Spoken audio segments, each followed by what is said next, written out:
Hello kan sumite ho amasan thado ko ki motivational story ngai khom dinga hong ki go se na bon chkeven ka hin lem cheven he tu ni khopa na thusim in ngai khom ke de chu he a hele nalhahsamna lentah ti hin ngai de hin hizi achun mihemin lhahsamna ki nei so ke jin chi lhahsamna pa chu ipiham ti nakihet do theinadin wachun chi thusim he azon ge anangai te dingin hungki ti mawin he chi thusim he azon ge lunglut ta nangai cha ya hele na hinkho a nalhahsamna na hin ki mu che ding ate nga hele malam hinkho a lolhin na le ham phatna ki pa na na nei thei ding hi hizi achun azon ge anangai te dingin hungki ti mawin he khaji hele thusim chu ana sei pan ta hite company lentah khat he an umin ni phabe he a company he anem su che tan asunga anatong ho hin a company nei pa hin abon chakevin along agim the ta win azi chu a company chu hla su che a hele ama ho dinga jong amset ta chu hong hi khatan hizi achun ama hon koi penji ham hello le ip pen hi ito khom na wa he ahlasam oma hitam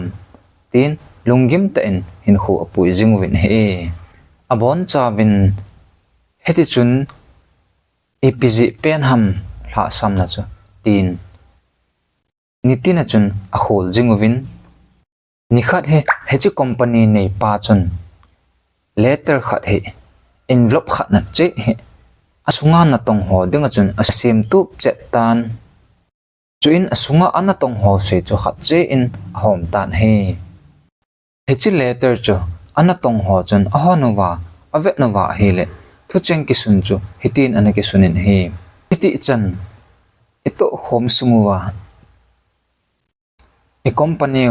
alhahsam jing alhahsu jing shut down ahong hi na aji pen chu mat do hitan chule ama chu tu ni kho hin alei set hinkho anabe kitan hi hizi chun hechi lekha he namu wa hele nabon chakevin hechi a funeral programa hungchi dinga chun hung ki team so kevin he tin company malik pa chun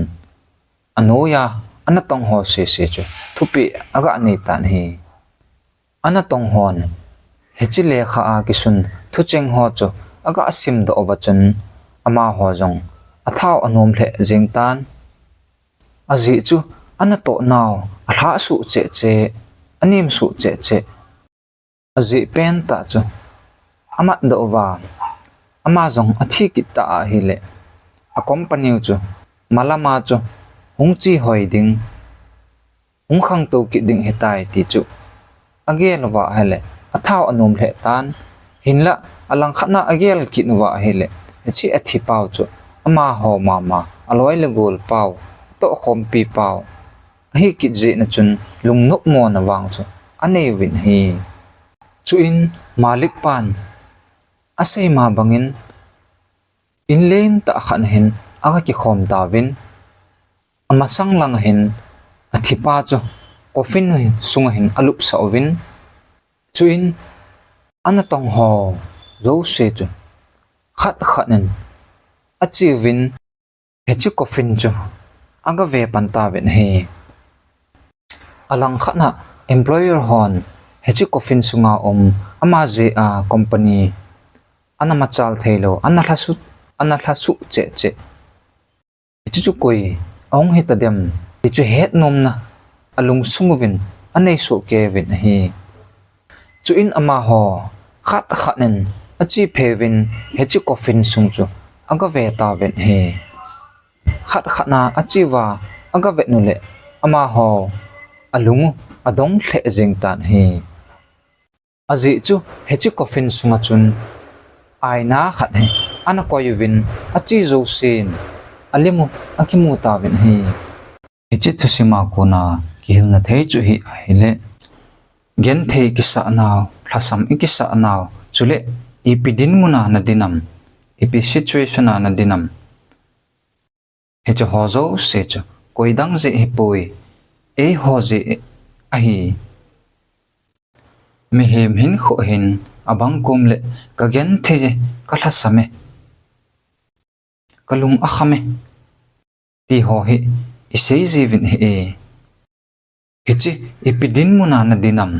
hichi chu koidang je hipoi ama wang hechu thusima hin mu ma bangowin e ho je ong hi zo ji in e hon to ding tham ding inei ho zong chu jingle ki bol nan ti tunin ka ki su thim de du poi ti ocheng mang pumin thase ta in hinkho hi ina pui jivin hi he diu khat chu e hon ito e thamna wa 100% a tung ipi lo wa hele e hon e ti a lo hlin na le hat na chu inei thelo diu chule a iti a malama ima chal zo lo diu hi doile tu hi mihemin inei jivin he